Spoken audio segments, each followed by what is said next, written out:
Hey guys, welcome to the Sunday video. Our original plan for today was to finish pulling the motor out of the Fox body. You can see I got my tool bag right there, so that has all my Milwaukee tools in it. So it's actually Saturday and we're still gonna try to get that done this weekend. So I'm gonna try to organize this garage a little bit. You can see right now this is kind of no place to house a project like this, so we're gonna clean things up. I have some stuff in my car that I also need to unpack and get in here. We're just gonna try to organize this stuff a little bit, you guys. Get all the carburetor stuff all in one spot, and then we're gonna drop you another hint. So we're gonna get cracking on organizing this garage, and then I'm gonna get right back to you.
Alright, so you can see there we got exhaust header bolts off of the engines. I have to take up those last couple bell housing bolts and then loosen up those motor mounts, and that's probably going to take the half inch. Those others I was able to muscle off of there with the 3/8. I did have to try to fight with them a little bit more with my good snap-on ratchets that I brought home. The reason I didn't film lifting this thing is because it was kind of sketchy, and I definitely don't want you guys doing it the same way I did because it definitely wasn't safe. But I just at this point want to get it done. So the exhaust is disconnected. We're going to get the bell housing bolts off, and then we ran into an issue with that plate. If you could see in the time lapse, I need a different adapter plate. That doesn't fit on this Performer intake, so I'll have to figure out something to be able to lift this off of there. I could get it attached to two of the holes where the carburetor actually goes on the intake itself, but I just see that as being a recipe for disaster. It's going to rip the aluminum threads right out of that thing, so I definitely want to have something to lift this engine out that is a little stronger than that. I'm not going to use this hook setup that we got going here. I was trying to play around, see if I could get that to fit on some of the bigger holes, and it's just not going to happen. I'm going to get these motor mount bolts the rest of the way out, as well as the other bell housing bolts, and this thing will be ready to come right out of here.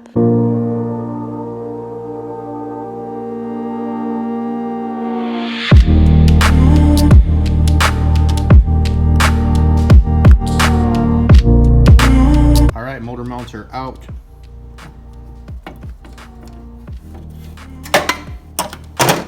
Yes, that's a seal puller. You can see down there better that it's separated. You can see where the pins are, and now all we gotta do is find a different plate to pull the motor, because I'm not putting my faith into these tiny little bolts up here when I can only get at two of them. So we're gonna have to figure that out, and then this thing is 100% ready to rip out. The exhaust, like I said, got that dropped off of there. I didn't actually even have to break anything. The Milwaukee was able to pull those off without busting them, so that's a plus. We're ready to go, so let's head inside and get you a hint. Alright, so we're going to give you guys a hint. And this one's going to be pretty simple, and it's a little bit vague, but I don't want to give anything away too fast. And some of the hints that I have or could give you would be very, very obvious. So here's what we're going to do.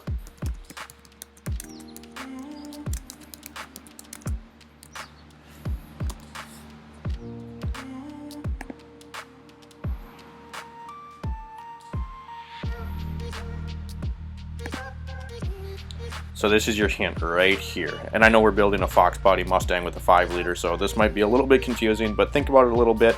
Again, as I said before, you guys, thanks for watching. Thanks for following this build. I'm excited to bring this content to you. Drop a comment in the comment section of this video if you think you have an idea what we are headed towards. As always, thanks for watching. Shift, Wrench, Repeat uploads every Sunday, Monday, and Thursday. Once we get to that 500 subscriber mark, we're giving you another tool right out of my toolbox, so make sure you subscribe and hit the bell button so you're notified every time we upload a video. Thanks for watching, guys, and we'll see you next time.